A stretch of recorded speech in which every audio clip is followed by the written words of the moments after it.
a goal. Who got the assist? Who got the assist?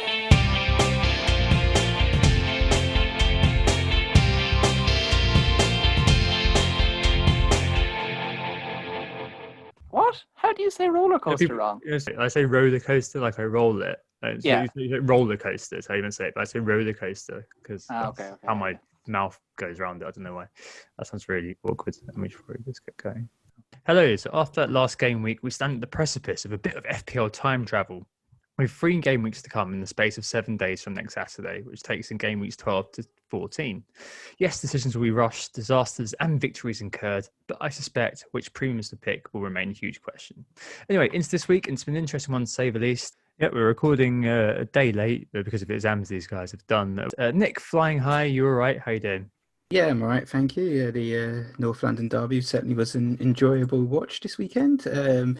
Yeah, plenty of high-flying scores in FPL this week as well, and passed my exam today, which is good news. So a little bit of relief, even though I've still got 2 exams to go. So who are we? We are Who Got the Assist.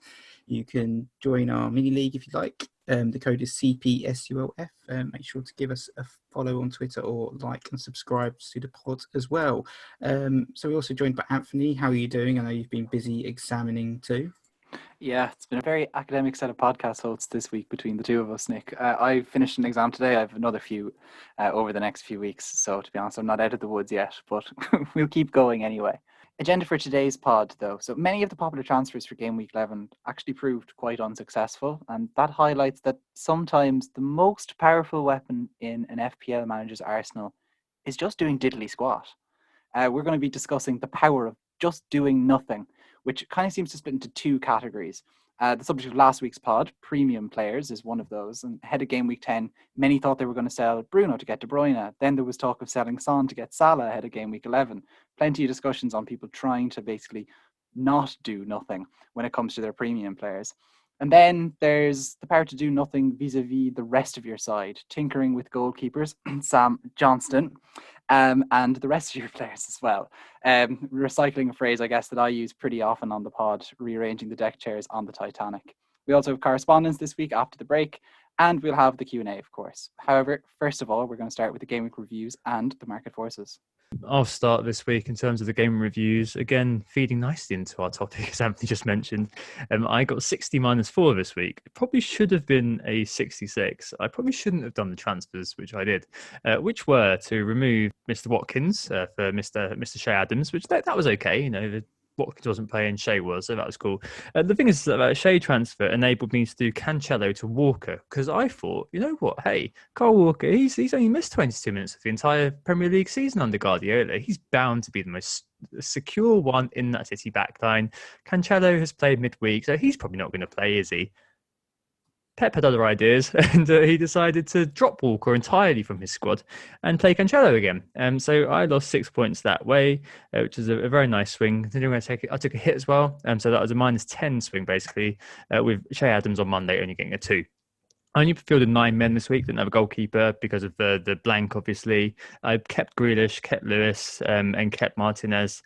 But I only got Riedewald 1 point off the bench, and Kilman didn't play versus Liverpool, but he'd have got a 0 anyway because they conceded 4 goals. So, yeah, not the best. 60 -4 on a week with absolutely massive scores. And I think you needed about kind of a 65, 70 to get a green arrow. So, yeah, I said no chance. A bit disappointing, but my team looks all right now. I've already taken a hit to try to get everything ready for the upcoming 3 games, which we'll talk about in just a bit. Who's second? I think it's Anthony, because Nick had a monster week as usual. Yeah, unfortunately, I guess, okay, this week could have been better and it could have been a lot worse. I ended up with 75 points gross, but 71 points net, and that was because I did 2 transfers. One of those was to move Jack Grealish for Riyad Mahrez. Now, Mahrez picked up 4 points, but that could have been so much more. And so to completely condemn my transfer based on the result, I think would ignore the fact that, you know, this could have really worked out. Maybe the arguments could be held about my second transfer, which was to swap my sub goalkeeper, which is Bailey Peacock Farrell, for Sam Johnston, who got 0 points, which was impressive and nice solidarity with Emiliano Martinez, who of course didn't play and was on my bench. So 71 points did actually give me a rise in rank from 876k up to 818k, and that was predominantly powered by my elite players.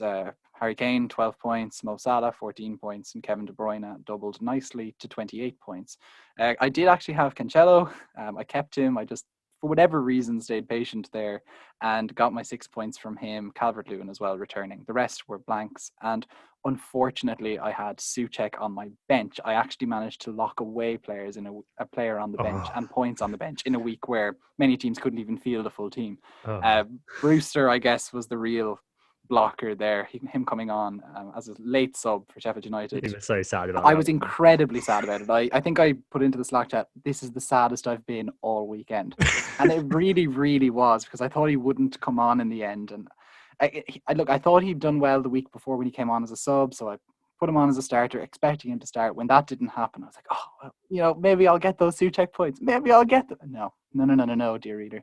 I did not get the Souček points. So, look, we could be very sad with 71, or we could take the optimistic side of things, that 71 is fine, and I'm happy with my team, and we go again next week. Again, here we are. Nick? Yeah, so I got 75 points this week, same as you, but I didn't take a hit. Didn't constitute a huge green arrow, but now up to 89k, so things are progressing pretty well this season, especially considering I only actually fielded 10 men this week. So, like yourself, I had Martinez, but I decided not to transfer him out. I thought, you know what, I'll keep him in and save him for the double game weeks that are going to be coming up at some point for Aston Villa, so I felt like that seemed like a sensible decision. I also had Grealish, but obviously he didn't play, so I had Lamptey come off the bench, but that was only a 1 pointer. But still, I'm happy to have Grealish for next week. So yeah, it pretty well. As I said, De Bruyne got a 28 point on the Saturday. Calvert-Lewin as well, 6 points, and Bruno and Kurt Zuma also got me another return, 8 points from his goal. No bonus. Sunday, Kane sort of just kept me in the green just about. Even though apparently only one of Kane/Son isn't enough to see a positive rank.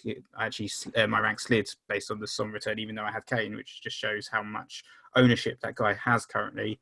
Also got the Robertson clean sheet, but Jota came off the bench just for 1 point. And then I guess the Monday could have gone a bit better as well. I had 3 players in that game with Adams blanking and Lamptey. Though I did pick up that jammy Kyle Walker-Peters assist for the penalty/non-penalty. So at least I got something out of that Monday night. So yeah, pretty decent all in all. Yeah, not bad at all. I think it's the mark of having a good season when you can house those sort of points that you got with KWP. Yeah, very well done, Nick. Doing very, very well there indeed. Right, let's move on to the market forces this week. Obviously, again, a lot of movement in the economy just because of all of the players who are performing at the moment, and indeed those who aren't performing anymore. A lot of hangover sort of players from the early part of the season now being sold en masse, right, Nick? I count the likes of James, the likes of Werner here. Yeah, it feels like this week it seems to be quite heavily about the mid-priced mids. So it's this Jack Grealish that tops the market forces this week. Lots of managers would have ditched him probably because of that blank game week. But I did actually look to see that despite the blank, he actually had net 110,000 transfers in last week anyway, because so many people were bringing him in before the deadline, before the game was cancelled. So yeah, that's a bit of a funny one. But yeah, 110,000 net transfers in for Jack Grealish, despite having no game. A lot of early transfers, people getting caught out most likely. But many people did sell him, like yourself, Stag. So 170,000 have transferred him back in now.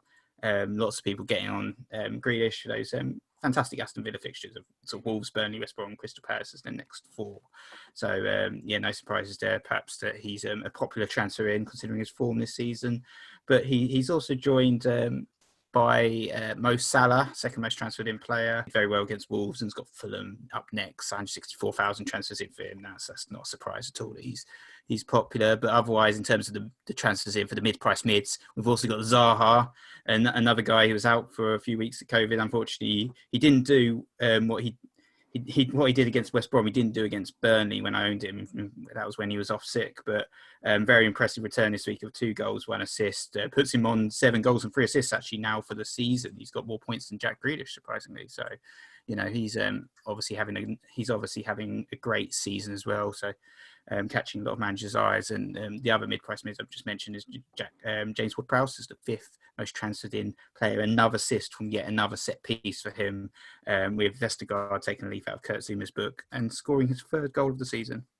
Yeah, the great thing about Wilfried Zaha, or the funny thing about Wilfried Zaha's success so far this season, and this was a point that I think Crate Digger was making on Twitter over the weekend, that 31 of his 72 points so far this season came in fixtures against promoted teams that were down to 10 men. So think about his success as you will. When it comes to sales so far this week, Tom's friend, Mr. Ziyech, has been transferred out by over 420,000 managers so far this week, joined by James Rodriguez. And then kind of there's a smattering of other players who've been sold in droves, the likes of Castagna, Jota, Mahrez, Timo Werner, Calvert-Lewin, Raul Jimenez as well, still being sold after his injury. Yeah, we've got Bamford in terms of the transfers in, most transferred in forward right now. But as you said, the likes of Werner being sold, likes of Jota seems a bit of a surprise, a bit of an odd one perhaps considering Fulham up next. A few people perhaps overreacting to that Zaha return. Not really sure about that one. 90,000 transfers out for Jota. And also Calvert-Lewin, who's quite a popular sale this week, which links in a little bit with our topic of the day. And we all know that Tom loves a segue. So it's a bit odd, isn't it, that perhaps the top scorer in the league, who's sort of taken up those mantle of honest, hard-working performances in Raul's absence, got another goal this week, but yeah, it's still being heavily sold. Obviously, there's a fixture shift. But could this be perhaps a case of overmanagement, do we think? Yeah, I mean, that and Jota, people getting off him ahead of Fulham because he was rested in one game, that seems a bit reactionary to say the least. And as Nick says, this segues very, very nicely into this week's topic, which is, should we do nothing more often than FPL? I mean, there's lots of premiums this season, as well as the constant temptation to shuffle the pack, which managers who own Jota, who own DCL have clearly fallen prey to here, with all the emphasis being on this week's hot thing, this week's emerging bargain, this week's changes. We're asking this week, should we hold our knees more often than not knee-jerk? And I guess, there's those managers, and there's the case in point from this week, as you heard in the game review. So I spent -4 on Walker to Cancelo, -10-point swing essentially. And Anthony spent -4 on Mahrez. Okay, that was okay. And Johnston, that didn't work out as well. And Nick, in contrast, did absolutely nothing and got a green arrow. So I guess the question is, are we, to begin with, overcompensating what's essentially quite a chilled out game by making moves every week? Is this over management? Over management is, of course, making a change to your team at the expense of doing nothing. Like, at its core, you've got 3 core decisions to make each week, which is, who do I captain? Or maybe vice captain is a sub decision. Who goes on the bench and who should I transfer in? That's about it. Of course, should I use chips and how many transfers I use are some secondary questions you might ask. But I guess the key is I guess how I just phrase that final question: who should I transfer in? I thought about that. I wrote about that a while back when I wrote about over management, as Nick referenced. That was the year I sold Salah against Bournemouth and scored a hat-trick. And I guess the importance of being idle, really, because often you kind of think, oh, who should I transfer in? What should I do? It implies sort of movement, activity. And I guess it's naturally how a lot of us think about things. And as an engaged manager, we are always planning ahead, maybe at the expense of the now. But when we're always kind of fishing for the next big thing, are you not neglecting the fact, like I said in that article a while ago, the power of doing nothing? Surely, less engaged managers aren't moving Son and Kane out for players without any form because of the fixtures. Surely they aren't doing what I did this week and trying to beat the Pep rotation. I mean, Nick, as someone who's practiced the art of actually doing nothing this week, like you did say in our chat, to be fair to you, you've chosen to do nothing consciously. What's your view here? How do you kind of view the power of kind of just sitting back, waiting and seeing how things pan out? It's interesting. FPL is, as you said, alluded to, it's one of those games where you can have this kind of scenario sometimes where one of your mates just forgets to look at his team and can still outscore you, and you could be the biggest stats nerd out there who spent hours analysing the data and then still just be caught out by your mate who's like, oh, I set up a team, I haven't looked at it properly, or he gets 80 points and you're sitting there with your 55 thinking, what the hell is going on here?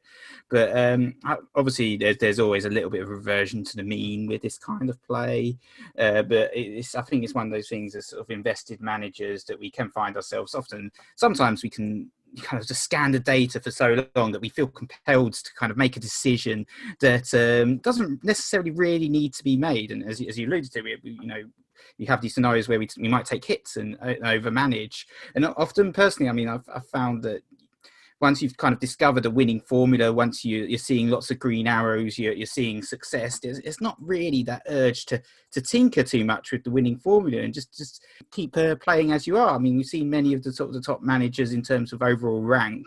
And you look at their teams and you think, actually, they've not even taken any hits at all. I looked at the guy who's top of the league right now, for instance, in terms of overall rank. He's taken one hit, but he was in a scenario where he had Kane and Son from the outset. So obviously, you don't want to fix what's broken, do you? If you've got Kane and Son, you have Calvert-Lewin, James Rodriguez start of the season just banging those goals, and Mo Salah, those guys, that's it. That's your core team, and you don't want to fix what's not broken. So if you're doing well, then you don't need to make changes necessarily. That's an interesting one, Nick, because there's one FPL website, fplreview.com. They have elite data, which basically tracks how 1,000 Hall of Fame type character FPL managers, what they've done over the course of this season, and look at the number of hits that they've taken. And whilst this week, I think you'd be forgiven for thinking that lots of managers had taken hits, just judging by Twitter or just judging even by the three of us with two of us taking hits. But in fact, there have been many, many game weeks so far this season where these elite managers tended to have taken more hits. They took on average 1.3 hits this week, whereas there were multiple games, I think it's 5 different game weeks so far this year, where they would have taken more hits, which I guess shows you, Nick, maybe they're kind of getting to that point where they were happy with the teams that they have and they don't feel the need to overmanage, and perhaps that's what sets them apart. On the other end, I do think that this week this discussion has obviously come up because so many people played with fire and got burnt.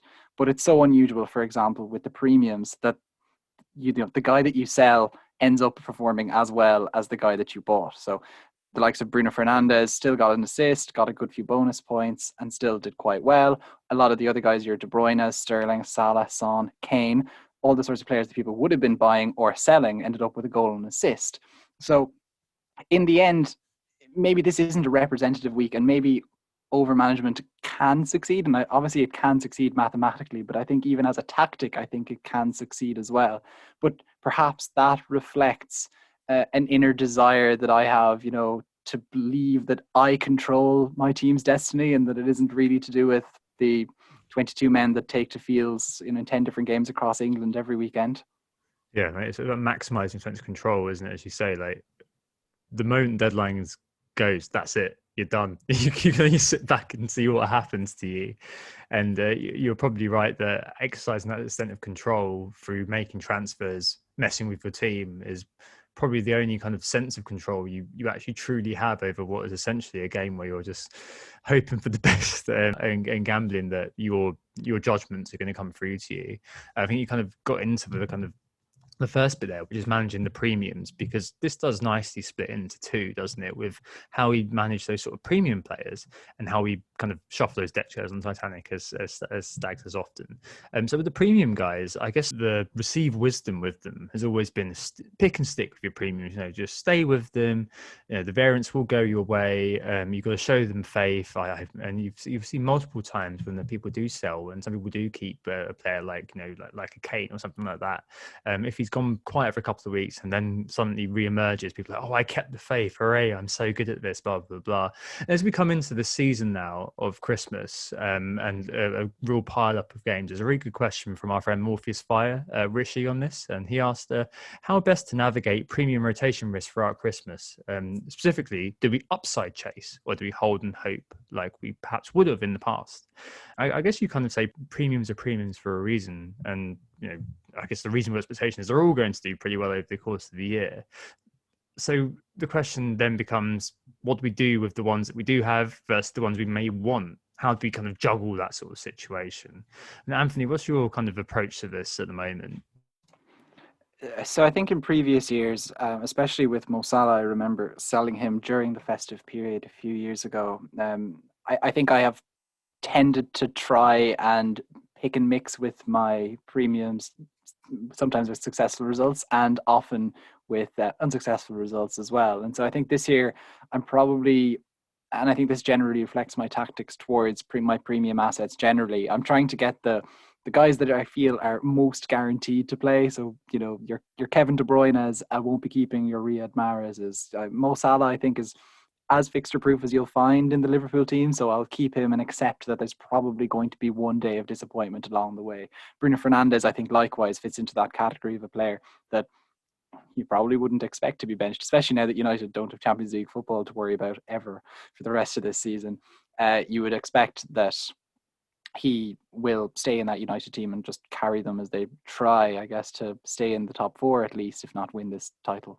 Saying that, even though I've been preaching a little bit against overmanage, I think this season, at least through the Christmas period, I'm actually going to try something slightly different and go for a little bit of the upside chasing. So I feel like just the last few weeks, you can't own all the premiums, but I've still felt like I've lived a little bit dangerously with no sort of Son and no Salah and no Vardy. But I don't know. I without Salah this week, I just feel like it's just too much of a gamble for me.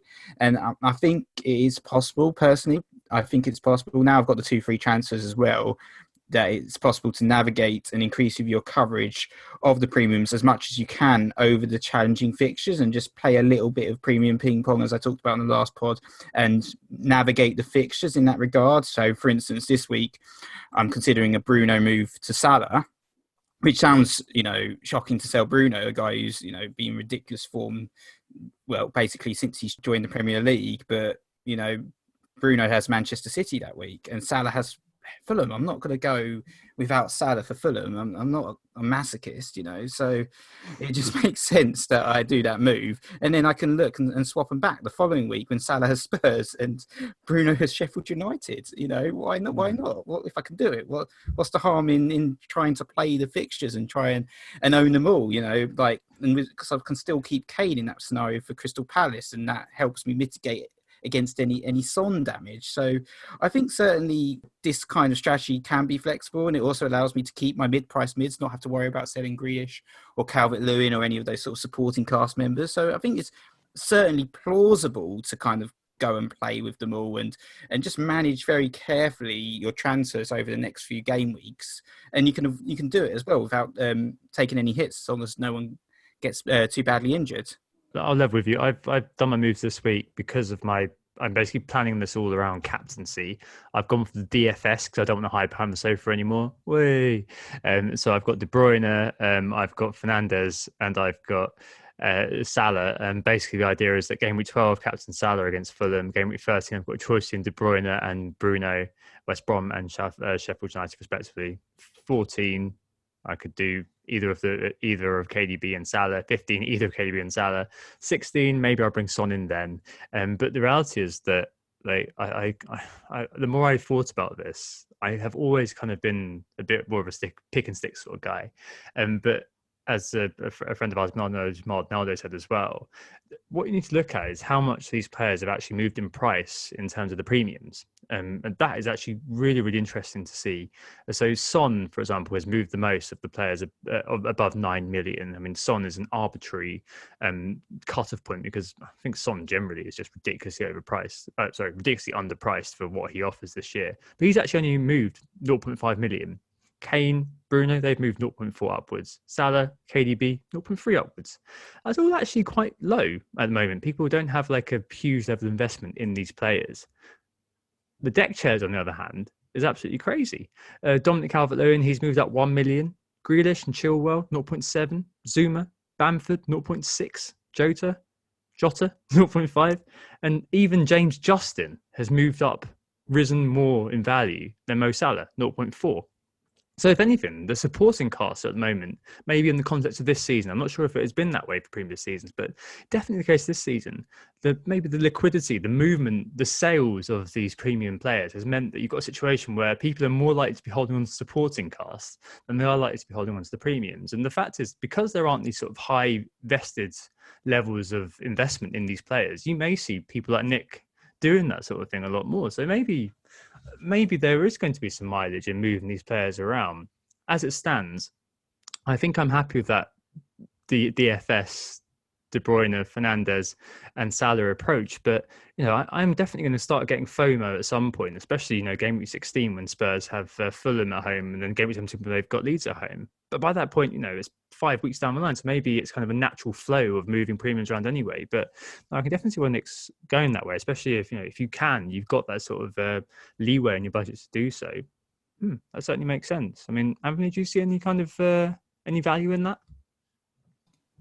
That's actually really made me think, and I noticed that I'm actually exhibiting that almost that exact behavior in my own team, and that I am moving players that aren't costing me in terms of budget. I wouldn't sell Dominic Calvert-Lewin, not necessarily because that would be over tinkering, but because I'd never be able to get him back in if I did sell him. Whereas on the other hand, I am that little bit more likely to sell, for example, Grealish last week, a player who I didn't have much value tied up in. And I guess that's my team. A lot of other people will have a lot of value tied up in the likes of Grealish. But for my team in particular, that is working. And so Grealish is probably going to go to Jota, who's probably going to go to Bruno Fernandes over the next 3 weeks because of the way that my budget is working out. But what I have looked at is that there are so many different pitfalls in the next few weeks where I can see managers getting caught in potential over management, that there's quite a few tough fixtures for each of the, let's say, big 5 teams in the league, but there's also a lot of plum fixtures. So whilst, for example, this coming 2 weeks is quite illustrative of that, we've Liverpool play Fulham in game week 12, but then come game week 13 you've got Liverpool playing Spurs, which is obviously quite a tough fixture, and then Liverpool go back and they're playing Crystal Palace the week after that, which is obviously a plum fixture, followed by West Brom, again a plum fixture. So there's a bit of difficulty there, and I guess the classic deck chair player in that Liverpool side is Diogo Jota, who I think all of us are going to be trying to bring into our sides if we don't have them. And I think it's only sensible to be trying to bring him into our sides. And he captures what Benanum knows Maldonado was talking about how value hasn't changed too much. So he is easy to get into our side because of that.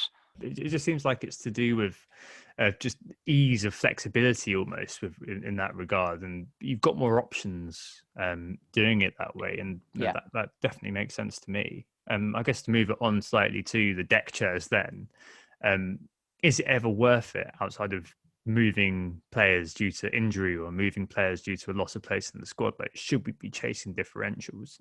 Like, historically, I've gambled far more with these players in past seasons than with the players who do cost more. It feels less season defining, I guess, moving out somebody who costs less than 8 million than to be moving out a big player. I think we've all been burnt by something like Kane exit, Salah exit, versus moving Grealish out this week for you, Anthony. I'm sure you were a bit kind of like, I'm losing a bit of money, but I'm sure you weren't thinking, oh God, this is going to be season defining that I'm losing this guy. Of course, didn't have a fixture, but there it goes. But as mentioned, they've all risen a lot more than the premiums, which kind of makes sense too if you think about it. Like, they're less expensive, therefore they're easier to reach. The premiums are premium for a reason, I said earlier on, and I'm not really looking at the stats too much with them apart from when I'm looking to move them around. Whereas on these guys, I'm consulting the stats a lot more to find a player who's more bang for your buck. You want to be slightly more ahead of the curve on these, and you want to be conforming to the next hot big thing. For example, one thing I was having a cursory look earlier on, but one guy catching my eye is our old mate at WGTA, Pascal Gross, the first ever talisman theory hero in 2018-19. He's now had 3 returns in the last 3, some penalties, and has created the same number of chances as KDB in the last 4 with 10. 0.3% owned at 5.8 million. I love finding players like that. I'm probably not going to be buying him in, but you know what I mean? Just finding those players getting on them. That's a bit of the joy of FPL, really, rather than buying someone like Salah, for me at least. Fulham in game week 13, Tom. Bye. Or maybe your man Trossard, who knows?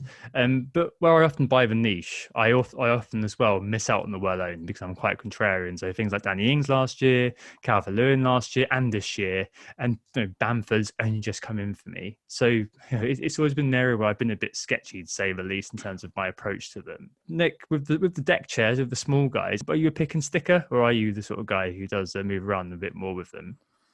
I mean, I think historically, I probably have been moving them around. As you said, this year has felt slightly different in terms of some of the supporting cast that I've, supported essentially by putting them in my team. The likes of Grealish and Calvert-Lewin, in terms of their FPL returns, they're acting like premiums ultimately, aren't they? Both of them are 70 plus at this stage. We've only really got Kane, Son, Salah, and Fernandes to outscoring those guys. So, those guys are not going to be leaving my team anytime soon, even with the Grealish fixture being cancelled. I bought him at 7.1. I'd have had to sell him at 7.7. I didn't want to cash out on that. So I had 0.6 million worth of price rises from that guy.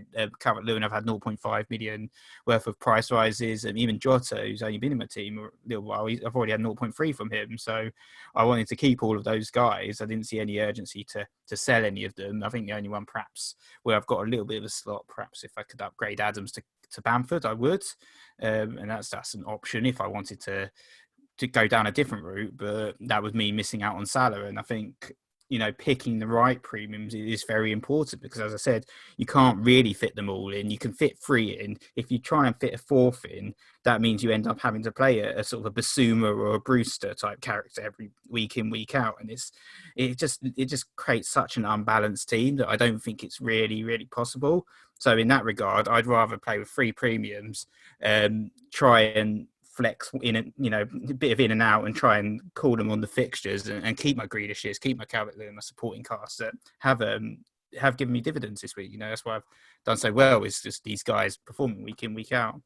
Yeah, you see, I think that reflects maybe being on those players early. And maybe this is what I was getting at with my last point, but didn't maybe nail, is that it really does depend when you bought those players. For example, I was able to sell Grealish in a way that you weren't because I had very little value tied up in him, because I missed all the Grealish points pretty much as well. So earlier this season, someone like Bamford, for example, I haven't owned this season either. So if I brought him in, wouldn't be much good. I don't even have a huge amount of value tied up in Dominic Calvert-Lewin compared to most people. I might have half as much. I might have 0.3. Some people have 0.5, as you say.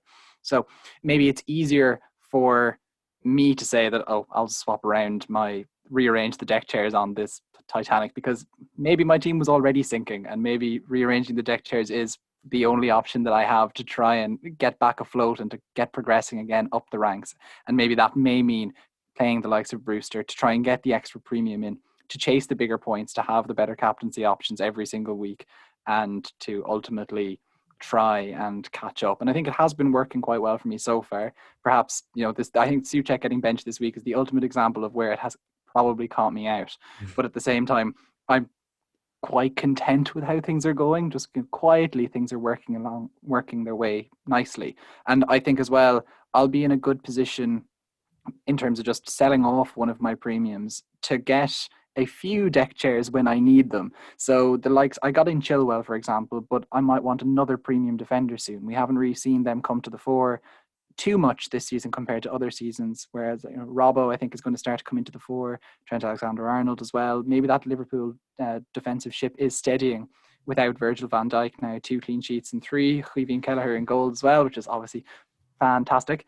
And I think just in general, these seasons evolve all the time, and while we might be feeling this way right now about the deck chairs, I don't think it's going to stay that way. No, I think you're definitely right. I think that we've obviously artificially divided the two things here, but of course they all link together. As Nick was saying, and as you said, Anthony, it always has a knock-on impact, doesn't it? But if you do choose to go for the 4 premiums, then you've got to end up in an Anthony situation where you're playing the Brewster or benching your Souček and getting lucky/unlucky, apply it as applicable. And I guess it kind of brings us nicely to the end then. So of this section at least, should we do nothing more often in FPL? I think probably about the premiums, it's more about targeting. Maybe a bit of a long-term target, perhaps, unless you're kind of looking to do the hokey cokey. It hasn't really worked for me to the hokey cokey, I'm going to say, but it may be something that may work for Nick. And given how things go in the season, I'm sure it will turn to gold, whereas if I touched it, it would turn to crap. I've made my move this week already, as I've mentioned, to create the DFS, De Bruyne, Fernandes and Salah. And I've sold Vardy, who we didn't mention here as being a premium, really. But one thing that did strike me is that it's actually a really odd season, a really odd moment where the top 2 players, Son's the first player this season to get into triple digits, got 100 points now, and Kane are 2 players who I was not prioritising bringing in this week, and I don't have a solid plan to bring in for another 3 or 4 weeks. Very strange, very, very strange indeed. I'm just hoping that the players that I've got have both the minutes and the fixtures to kind of to outscore when alternatives such as the Spurs guys, Mane's, your Sterling's, players that don't do very well, and they've also got those captain ability element to them. So I'm hoping that kind of all kind of fits together. And maybe we do have an odd sort of inversion where you have this year being one which is more of a pick and stick with the deck chairs rather than messing around with them. And instead we should be messing around with the premiums. Maybe we should be more comfortable leaving it though and just kind of holding faith. FPL is a dynamic game, of course, and it's hard to zombify our teams as we'll always want to make changes, tackle native challenges. But I don't know, is it always a case of being more like Nick, do we think, Anthony? Should we be embracing the importance of being idle? I think it comes down to your management philosophy. I kind of, as I maybe alluded to at the very start of this topic, probably like to get my hands on and try to control things, and maybe naively try to control things. And sometimes the wind just blows me away rather than me barreling forward as I hope to. But at the same time, I guess, as Brian Clough once said, that's just me. And I think I'm going to kind of continue on that arc and hope that I can make it work out for myself. And I'll make my moves and I'll chase points as I wish to chase them. And sometimes it works and sometimes it doesn't. It has worked really well in previous seasons. This year, I think I'm thinking to myself anyway that it's growing in momentum and it can improve. Makes sense. So Brian Clough for Anthony. Nick Skepta once said, "That's not me." I'm guessing that's what you think about what Anthony just said.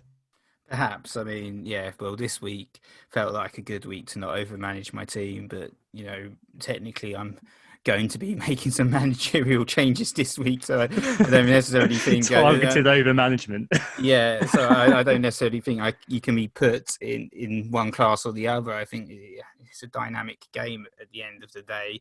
Some scenarios don't warrant management, So yeah, sometimes trying to predict Pep, sorry, to kind of bring up that particular example, but that sort of thing, or try and chase a West Brom clean sheet to get you both.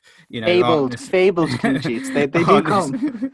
Aren't necessarily the best ideas, perhaps even in a game week where a match is cancelled. So I think certainly there are cases where you can look and think, actually, in hindsight, I probably should have just stuck and hoped for the best as opposed to taking a hit. And then there's other cases where you think actually a hit is worth it because I can see the potential upside. It's not just about this week. It's about the next 5 weeks. It's about the fixtures. It's about the player I'm bringing in, whether he can get massive returns if I'm captaining, which I will be with Salah, for instance. That kind of thing perhaps warrants more of a hit, maybe. There you have it, folks. Maybe it's about keeping the big picture in mind when it comes to it. Sometimes it is better to do nothing, but other times it's best to overmanage at will. Maybe not, but yeah, interesting section, guys. Thank you. Let's take a break there and move on to correspondence / Q&A after this. Who got the assist? Who got the assist? So we're back and it's time to catch up firstly with the Who Got the Assist mini league. If you want to join the league, the code is cpsulf. So I'll do a quick rundown of the top 10, seeing as we're recording on a Tuesday and it's actually updated for a change. So we've got Shakar, Omar, a team has no name in 10th, got 89 points. That's a very decent score. Friend of the pod, Alan Cooper, gave us a shout out on Twitter. It's dropped a couple of places this week, down to 9th, 69 points. We got Jan Niemanen with 86 points in 8th, going up.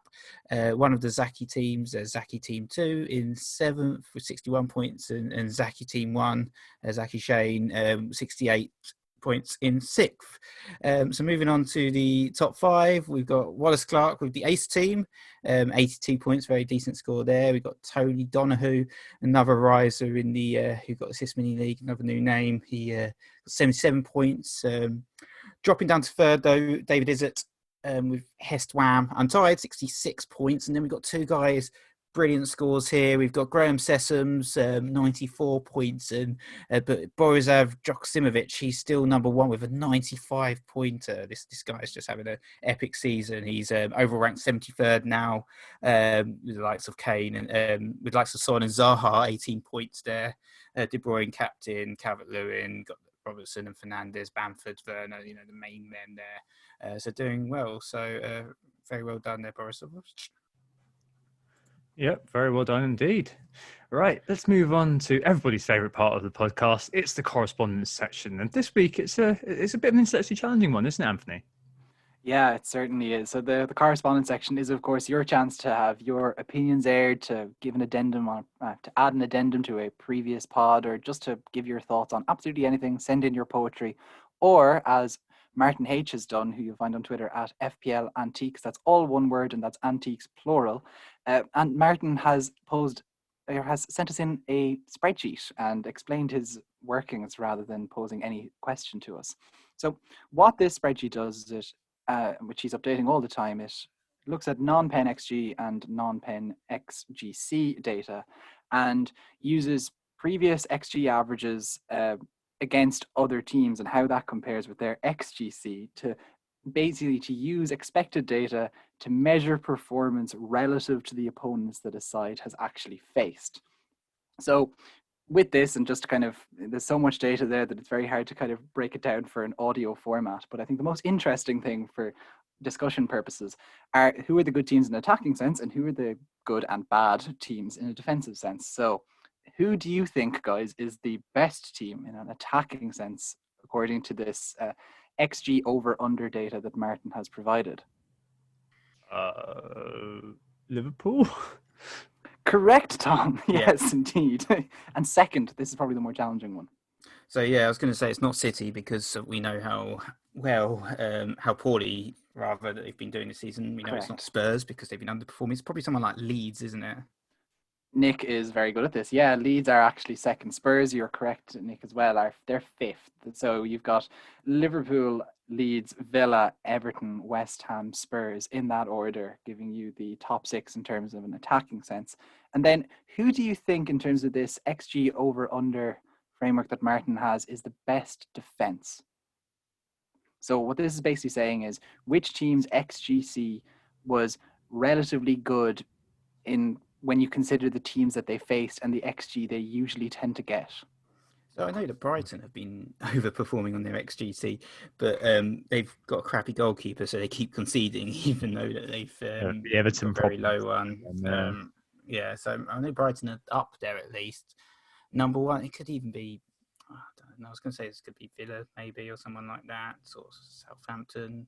Nick's very good at this. It's actually Brighton. Yeah, 0.58 on this. They have they come out on top, which just shows that their defense are, as Tom constantly says on Twitter, all fart, no poo. So yeah, Brighton assets performing pretty well. Other good teams defensively, there's no real surprises here. You've got Man City, Liverpool, Chelsea, and Spurs. Now, who are the teams that this framework suggests we should be targeting? And I think this is probably the most interesting thing for your captaincies. Fulham, West Brom, like the usual suspects. Which one is number one and which one's number two, though? Fulham Are the worst? number one, yeah, and then West Brom number two. No, actually, West Brom are the worst, and I mean by a country mile. Really? They're really, it's almost like those top right Messi graphs where they're so out in front in terms of how bad they are on this framework. West Brom 1.65, and then you've got Fulham 1.29, followed by Sheffield United. They're your three teams to target according to Martin's framework. So this was an interesting use of the correspondence section, I think, to kind of give us an insight into what some managers are doing to analyze the data that is freely accessible online or that you can pay to access to help their transfer decisions and indeed their captaincy decisions. So I think it's quite interesting, guys, and like as an overall framework, I think it is quite interesting. Like you could say that it's something that just suggests that Liverpool are a good attack or it doesn't matter. No, because I think what it does is it tells us that how Leeds, for example, have over the course of multiple game weeks continued to perform well relative to how you would expect a team to perform against good defenses. And I think that's really interesting data to have, and it's the sort of reason why you would want to have Patrick Bamford in your team. Equally, Villa were up there. It's the reason why you would like to have, especially their talismanic figure, Jack Grealish, in your side. So thanks very much to Martin for sending that in. It's really interesting. He's FPL Antiques. That's plural antiques, and it's all one word. And you'll find him on Twitter. Yeah. Please, anyway, get your correspondence in for any future pods. whogottheassist@gmail.com. We'd love to hear from you with literally anything. I think this shows you, again, the versatility of this segment. It can be spreadsheets. We still haven't got any audio, lads. I'm waiting for someone to make a mixtape or something and send it in. That would be particularly interesting. But yeah, whatever you have, guys, we're really interested to hear from you. Yeah, especially if you're one of the people who complains about the theme, the theme song. Just if you do complain, you can do something better. Make it. Send it. If we like it, we might use it. Who knows? Maybe keep Nicola's voice in though. She might get a bit offended. All right, let's move on to the Q&A then. And we'll start off with revisiting last week's pod to some extent. I mean, we could have done that a little bit this week. We could have kind of done the premiums all over again. As it is, I think that we gave kind of a little bit of an insight into our views on premiums. But we had done it last week and we thought, well, there's no point in rehashing it except to say probably about the same, except with a few little adjustments based on what's happened in terms of the last game which just gone. Instead, John Forward tweets in for this and he asks, assuming you can have 3 of Son, Bruno, KDB and Salah, so DFSS, which one gives you the least FOMO at the moment? So this is probably one where you know my answer. I'll wait it out a little bit. Nick, what do you reckon about this? Of those guys, what are you doing? Because you're selling Bruno, it sounds like it's Bruno who you care least about. It's always nice to hear from a kegs boy there. They all give me FOMO. Ultimately, that's the thing, So there's risk with every single one of those players.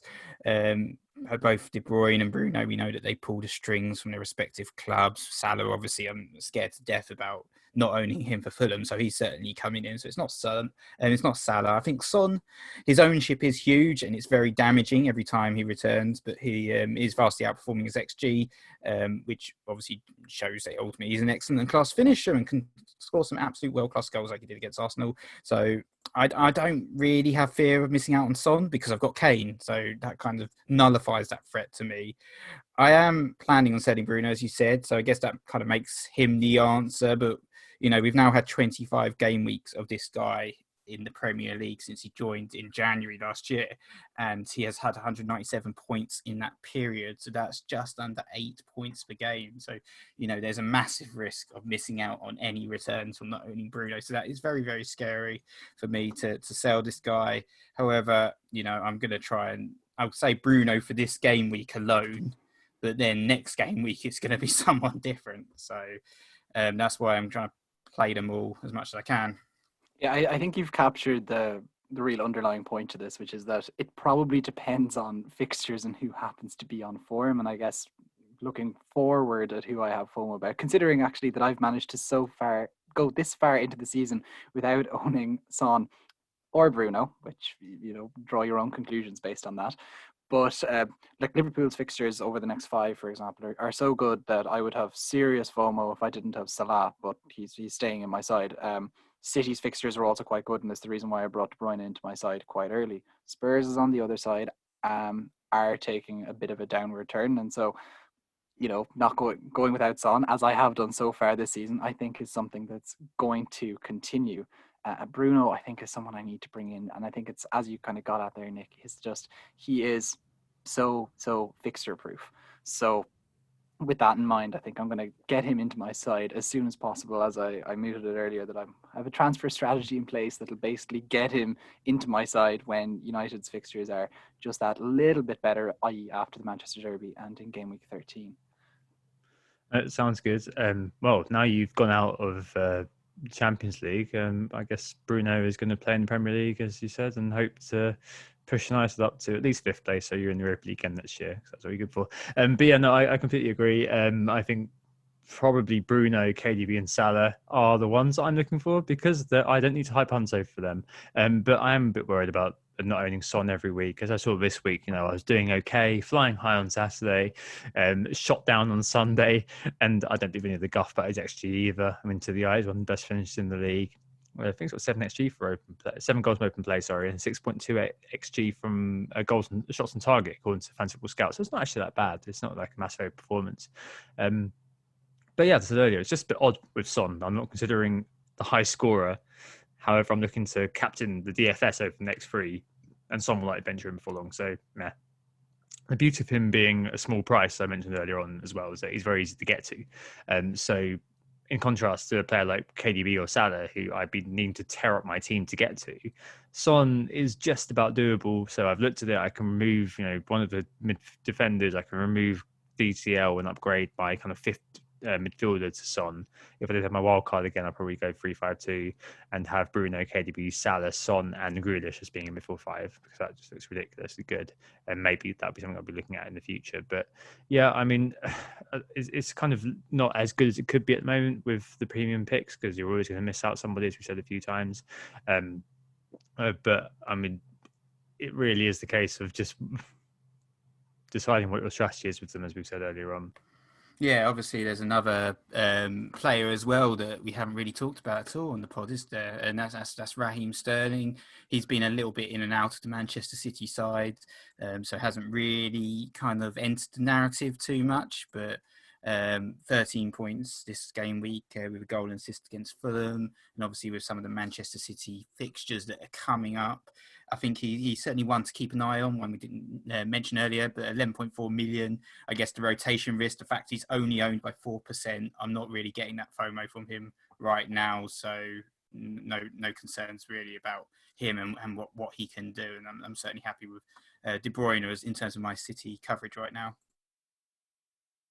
Yeah, so I think that brings us on really to the next question. That is the case for defence. So we've got a few questions in on this. One, FPL Elf says that he's feeling a bit lost with defence, that Chelsea are still the team to go for perhaps, or Villa suddenly not the force that they were earlier in the season. And Lamptey, of course, easy on the eye, but not actually returning in FPL terms. In addition, Colin O'Hungla is asking if Liverpool are still a no-go, or if it's better to invest in them now than gutting your defence over the Christmas period. Yeah, so essentially, where's the value at? Certainly not been a good time for defence, has it, in terms of picking and sticking.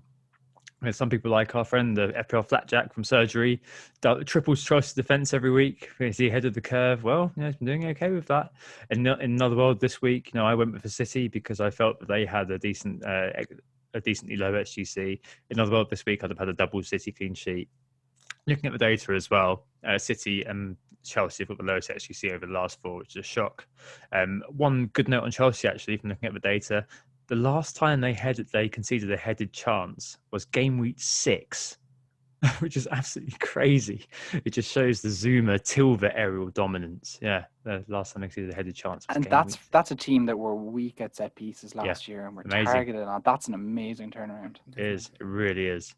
And I think Villa betas as well should take heart because they've got the third lowest XGC.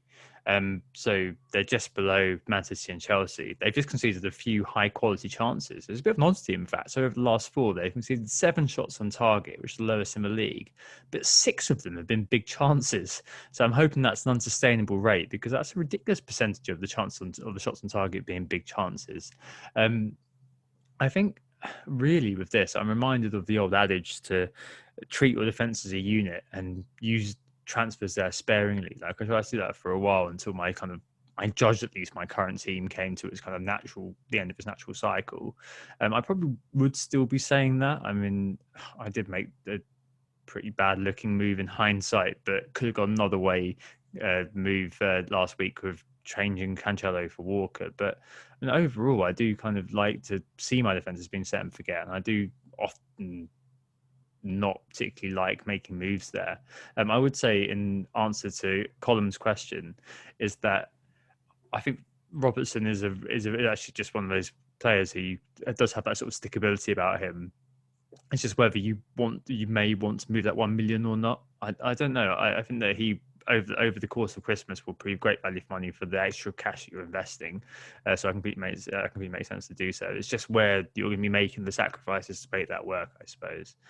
Nick, what do you reckon here? Yeah, I completely agree with you actually there in regards to Robertson. I mean, I've actually held him all through this period in time. I never disinvested in the Liverpool defence ultimately. Somehow he's stuck in my team, but it's kind of worked out all right actually. As soon as everyone sold, he got that 12-pointer and he picked up a nice clean sheet against Wolves, and now they've got some great fixtures. So certainly, he looks like a great asset, but there's so much other place, so many other places to spend your money right now. Do you really want to try and fork out for 7.1 on Robbo? This doesn't really seem the best way of spending your money, perhaps, when you're kind of looking to bring in all those premiums that we've already discussed. So he's 7.2 actually, isn't he? 7.1 on my screen because of when I bought him at 7. But so I think for that, he stays in my team. Certainly he's a hold with those fixtures that are coming up now. But the defenders this season, it's all been about those Chelsea guys that you mentioned. The top scoring defenders right now are Zuma, James and Chilwell, and they all look like great options. So it's worth keeping one of those, even sort of with Chelsea's fixtures, which are okay-ish. In terms of my own defence, I think Lamptey's probably going to go for me to get in Jamal Lewis, just because of the budget. Enables me to get in Salah. And the Newcastle game looks like it's probably going to go ahead against West Brom, but I actually would prefer it to be cancelled for Lewis, because I've got Dallas and Walker Peters, and also I've got I've got Dallas and Walker Peters and Zuma and Robbo, so I can rotate all of those guys very, very nicely. And I think in terms of the defenders this year, the cheaper assets, the Southampton, Villa, Leeds, all can be rotated very, very nicely, I think. And, they're kind of like these guys all came in on my wild card and haven't really had to shake it up at all. I've kept all of them since game week 5. So, keeping those guys, rotating them week in, week out, even though I've missed out on a few Dallas clean sheets, has proved quite an effective strategy. So that's probably where I'd go for now. I'd probably say as well, just keep an eye on Spurs, as they've had some clean sheets of some really tough fixtures. So once the fixtures start to improve, the likes of Dyer perhaps might even enter the narrative a little bit. Yeah, I mean, Mourinho's going to surely fancy getting clean sheet anywhere, isn't he? To be honest, is that sort of coach. Yeah, so I think I basically what I would just say is that I think most teams should have most of their defense right, because I think Nick kind of captured this talking about that he hasn't had to change too much since his wildcard team. The good defenses have usually stayed good so far this season. Maybe the one thing you could have done was sold your Liverpool defenders, and I definitely see the case for getting one of those back in the short to medium in the short to medium term, just because the fixtures are turning, their form is clearly turning as well. They seem to have kind of got a grip of things without Virgil van Dijk, and I'd be optimistic for them going forward. But yeah, the Chelsea defence has been the best as well, and I think I've kept Chilwell pretty much since my wildcard. I got him in as a matter of urgency at the time, and I would hold at least a Chelsea defender, and I wouldn't sacrifice one of them to fund that Liverpool move. So I think that brings us on, Reid, into our next question about Sifting Sands by Wright McShawn, and he's asking if there's any teams that we're targeting the fixtures of in the medium term. So as I alluded to earlier, I think Liverpool look like one of the prime teams to target right now. They've just demolished Wolves 4-0, and they've got Fulham, Spurs, Palace, West Brom, Newcastle up next. And, I'm going to be tripled up with them again. And last season, we just saw them dominating every single team week in, week out. And I think I'm quite happy with the idea of now being tripled up. And I think they've been playing, especially this weekend, they seem to play with a lot of confidence against Wolves, absolutely annihilated them, sort of got over that little shock of the Aston Villa game at the start of the season, which, was obviously a massive shock for everyone that watched as well. Liverpool, in terms of their underlying stats, they're leading on all the metrics: shots inside the box, big chances taken, goals, and minutes per chance. So, yeah, definitely target Liverpool is what I'd say. Otherwise, looking at the fixtures, I think Leeds have some great fixtures coming up as well. So I'm certainly jealous of those guys that are going to be owning Bamford. He's going to be one of those players that I wish I had, but I don't have. They've got West Ham, Newcastle United, Burnley, West Brom. So 4 out of 5 really, really nice plum fixtures there. So yeah, I'm going to have Dallas for that period, but no Leeds attack. Obviously, Bamford's the one to target there. Otherwise, I think Newcastle maybe one to keep an eye on. They've got a fixture to rearrange. Next 3 look pretty nice, but then they've got tough games against City, Liverpool, and Aston Villa as well. Some great fixtures for them with Wolves, Burnley, West Brom, Crystal Palace, plus 2 fixtures that are going to be rearranged at some point. So a lot of us doubled up, but I think certainly later on in the season, the triple up might be something to look at again. Perhaps like some Watkins as well can come into your attack, or another Villa defence maybe. Yeah, they're nicely priced, aren't they? So you can make those substitutions as needed. 2 I'd add here. I mean, you mentioned Liverpool, obviously City as well. But the 2 I would add are 1 United. So after City, up to game week 18, they actually have a nice little run there. Sheffield United away, Leeds at home, Leicester away, Wolves and Aston Villa at home, and then Fulham away. And that's a nice little run for them, especially because they'll be hopefully wanting to respond or I don't know, they could fall into malaise now and hope to get rid of Solskjaer. The other one is Burnley. I just think that up until game week 18, so for the Christmas period, they're going to be looking at these games and thinking, this is Burnley o'clock. Games are slowing, players are getting tired. 2 banks of 4. Let's just choke these games, get our clean sheets, get our kind of lucky points through Chris Wood or Ashley Barnes shit housing, something like that. Okay, the games aren't fantastic. They are Arsenal, Aston Villa, Wolves, Leeds, Sheffield United, and Fulham. But I'd imagine that if you were to look for a 4.4 defender like Charlie Taylor or something like that, they could be fixtures that you'd be looking to buy into. I think Nitpo's probably a bit too expensive, but I mean, they're obviously kind of a team to bear in mind here as well. Anthony, any more for you? No, I think you guys have captured maybe from positive sense which teams you'd be targeting well, and I think then it's really just to kind of supplement that in terms of the captaincy with targeting the likes of West Brom, Fulham, and maybe to a lesser extent Sheffield United is kind of an alternative thing. I definitely echo what you said as well about I suspect Burnley will take an upward trajectory, and the Liverpool triple up is something which we haven't talked about a huge amount so far this season, or at least the triple up we used to talk about was Salah, Mane plus a defender. It's a much more affordable proposition when it's Salah, Jota plus a defender, and I think that's very, very helpful going forward. Yeah, we've also heard as well about a double game week that's going to be coming up for both West Ham and West Brom, which Ben Crellin helpfully tweeted about earlier on this evening. So it will mean a blank in game week 18, but that game week 19 fixture for West Ham looks particularly appetising, where they're going to be playing Burnley and West Brom. So I think if you're looking that far ahead, and sometimes you are, perhaps when you're targeting things like defenders or goalkeepers, things like that, likes of Soufal maybe would be one to look at 4.6, or Masuaku, who's been playing pretty well. Antonio still working himself back to fitness, but he might be one to look at in terms of the third striker, or even Fabianski, who's top scoring goalkeeper right now, would be fantastic for that double game week, perhaps. Yeah, no, I agree. Poor old West Brom, though. Maybe they're being overlooked a little bit, but who knows? I'm sure that some mad people, Anthony, will have likes of Sam Johnson there. Captain material, Tom. Captain material. Oh, if only I could hold you to that, which I would never do because I'm not an idiot. Right, let's move on. And we've got a couple of kind of esoteric questions to end the pod with this week. A few more of the kind of the high level overview sort of questions that you can get. The first one is live rank ruination. It's Vipo Meta, and he asked us to go over the merits/demerits of live rank. He says he doesn't feel there's any merits at all as far as he's concerned. So over this weekend, he gave a similar sort of example to me in terms of the roller coaster, saying he was convinced he was going to be less than 100k at one point during the week, but now he's beyond 500k after everything that kind of happened. So Saturday was looking amazing for him, and now he's got all the way down to beyond 500k. I feel terrible for you, Vipor, because I'm 1.7 million. But live rank is definitely one of those things which is a bit of a bad habit. I find I feel compelled to check it after every game, just see what's happened, about how things have gone. But I also feel terrible after checking it the vast majority of the time, because I guess I remember the times when things are going well, but I more remember the times when players who I didn't want to score have done very, very well, and my rank has absolutely tanked. And it does have an impact on you, even though, I'm quite, as I mentioned in the next question, a bit dissociated from it just in general nowadays.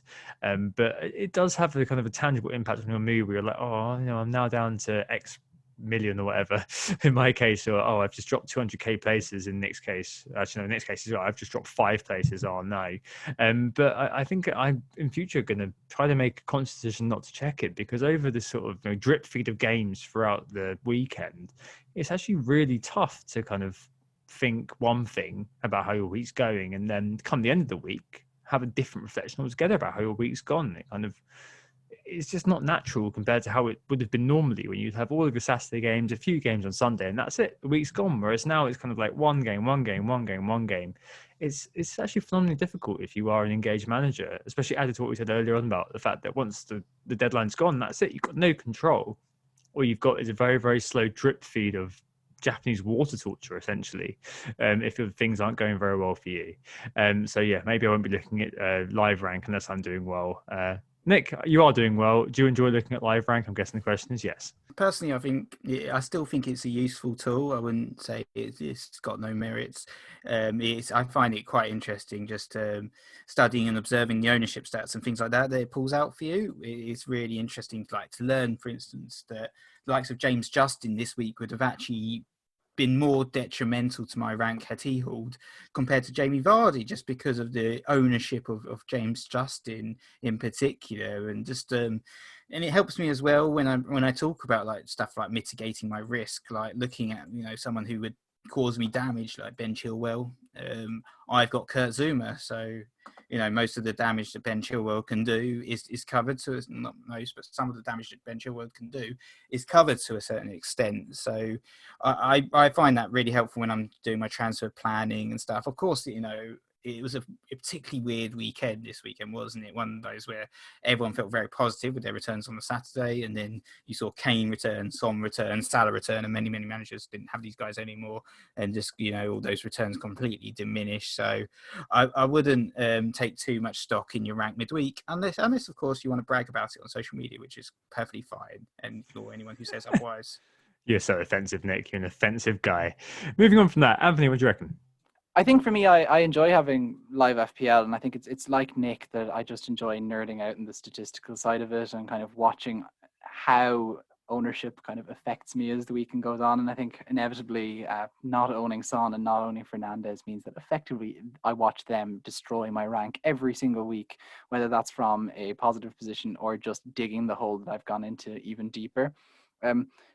If you find live FPL is hampering your enjoyment of FPL in general, I just wouldn't get too into it and I just avoid it. But you maybe should wonder whether you enjoy going on to the FPL site itself after the game weekends and seeing the rank results, if that's also bothering you. So there's greater questions to be asked if it really gets to you. But I do understand kind of the emotional roller coaster that FPL can pull you on, and that's extremely hard to explain to somebody who doesn't enjoy FPL or get into it as much as us.